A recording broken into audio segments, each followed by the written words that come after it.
Welcome to another session of the Business Renovator. I'm your host, Phil Jilks, aka Coach Phil. I want to start off today with another quote from my good buddy Brian Monahan's book. And just got to bring up the cover. There we go. And it's Customer Delights 365 by Brian Monahan. And the quote for today is it's an old one from a legend in the world of motivation, sales, leadership, and personal development, and that's by Zig Ziglar. Your attitude, not your aptitude, will determine your altitude. Brian's take on this is might be the all-time expert on the impact of attitude in sales and customer service. Occasionally, someone with aptitude will rise to the top of their profession, but I bet on someone with the right attitude 9 out of 10 times when it comes to success in life and in business. I couldn't agree more with Brian today than on that one. If attitude is a determining factor for your success in life, then you really don't have to have an excuse. Attitude is the one thing we have the most control over. Your positive attitude will become your customer's delight.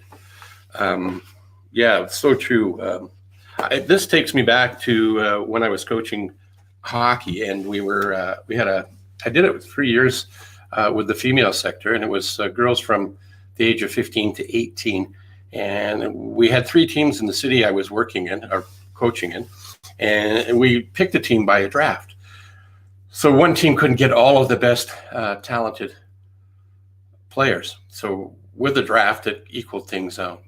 And what I found over the 3 years was that attitude was the number one thing to our success as a unit. Together, everyone achieves more. You've seen that with the acronym around team.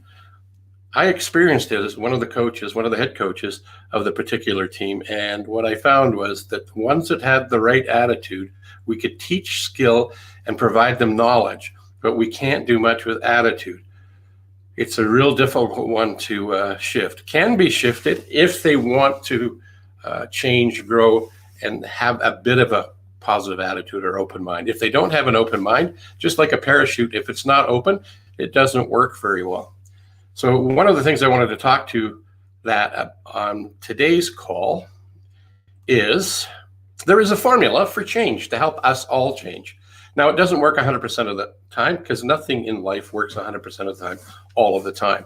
And what I wanted to do was share this formula that we use in the business coaching space to help our clients get all that they want out of themselves, their business, and their team, and often their families as well. So this formula is, just going to add it to the screen. And it'll pop up here. There you go. This is referred to as Gleicher's formula. Gleicher's formula is a formula for change. D times V times F is greater than R, which gives you the delta of change. I don't have the delta on there, but if you would extend that out, that would be what you would see. So I remember being in Seattle, Washington, September 2011. And I was there to be with one of my mentors who I'd studied for probably two decades before I ever got to meet him. And he stood on the stage, all of 5'8", 7", maybe. He's not a very tall man, but he was a massive man in terms of the things he did in the world. He helped with the apartheid in Africa. He helped the differences in religion in Ireland. Got them to stop killing each other, helped in that process. He reduced recidivism in the prisons in the U.S. He helped NCAA athletes have massive success, as well as some of the Olympic athletes in the U.S. to have many changes. Now, he didn't just work in the U.S. He had a global presence, Australia, England, all around the world. 30+ million people were impacted by his teachings. And one of the things he does is he teaches us, or he taught us, how to make change happen with less stress. We have this thing called the creative subconscious mind, and the creative subconscious mind's job is to maintain our sanity. So we're creatures of habit. Could you imagine if you had to wake up every morning and learn how to have a shower, brush your teeth, shave, comb your hair, put your makeup on if you wear makeup? put your clothes on. Could you imagine if you had to learn that over and over every day? We'd never get anything done. We'd live in a world of stress. So we need habits. Habits are good, some of them, and then other habits are not so good because they keep us stuck in our isness. So getting back to the creative subconscious mind, and its job is to maintain our sanity. And that doesn't matter whether our perception of who we are is healthy or not. Its job is to keep us who we think we is. Lou Tice is who I'm thinking of, and he called that, we get stuck in our isness. And in our isness is who we feel we are, who we see we are. And to make change happen by coercive do it or else doesn't work very well in the long term. It will work if you've got somebody putting stress on overseeing you, top-down Newtonian management style. But when that person goes away, when that stick is removed, then we go back into where we habitually resonate. It's like the thermostat example I was talking about several weeks back. If you didn't catch that episode, you could go to my website and go to the blog post. I'll put the website up here a little bit later, and you can go check out the podcast or the blog I created and where I talk about that, so you get a big, better understanding of it.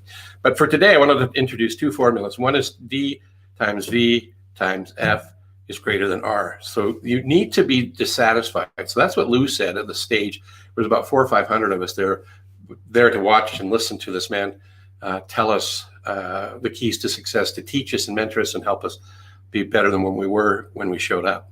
And one of the things he said is, without dissatisfaction, there's no change. That doesn't mean we have to be sad, depressed, and unhappy. Absolutely not. We don't want to be complacent, though. So that's where dissatisfaction comes in. When we're complacent, we lose the energy and drive to do anything, become anything, and learn anything. Being dissatisfied turns on the creative juices and the energy to get shit done. So in order to create the results we're looking for, we need to be dissatisfied. We need to have a vision of the ideal outcome that we're looking for. And then we need to take the first steps towards it. And with taking the first steps towards it creates the momentum to make the change happen. And those three things, D times V times F, has to be greater than the resistance we face to the change.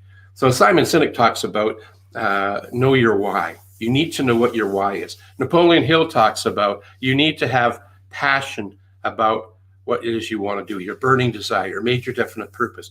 When you have that, that helps you get beyond the wall of resistance.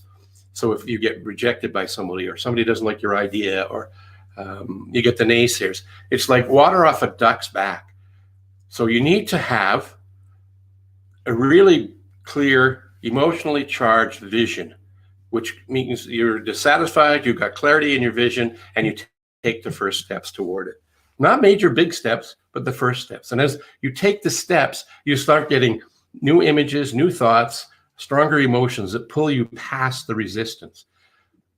I've experienced this in my life on numerous occasions. I've also experienced the part where I have not been dissatisfied. I was complacent, and I didn't get dissatisfied until something else happened. Maybe I ran out of money, maybe it was a broken relationship. Something changed where I got totally dissatisfied. That spurred me on to have a vision of what would it look like if I wasn't dissatisfied. And in that non-dissatisfaction state, I would stay flat. So being dissatisfied is a key for me to move forward. Vision times the first steps pushes you through the resistance. So that's one formula. There is another one that I would like to share with you. And let me just bring that up.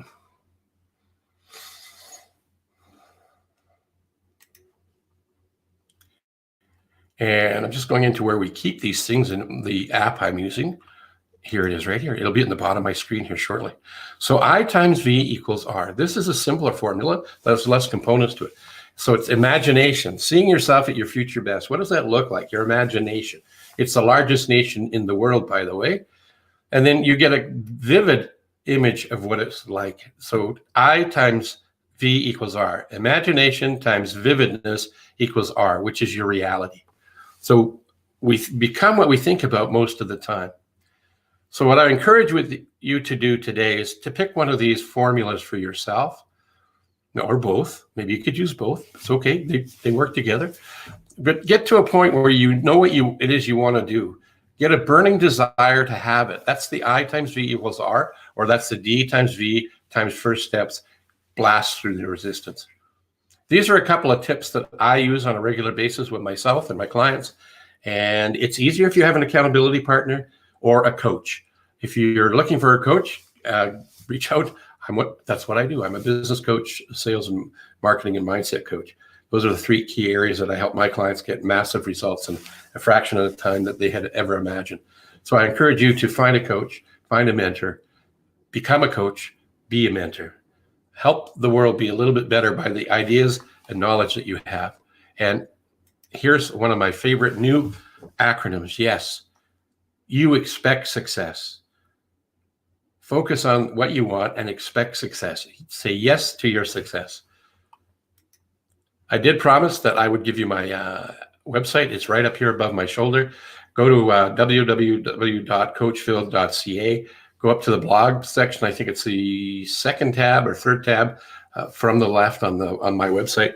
And there you'll see the history of all the blogs I've done up until now. Have an amazing, successful day, wherever you are, seeing this live with me today, or if you see it on the replay. Ever have a question about business, sales, or mindset, shoot me a note. There's my email address up there, phil@coachphil.ca.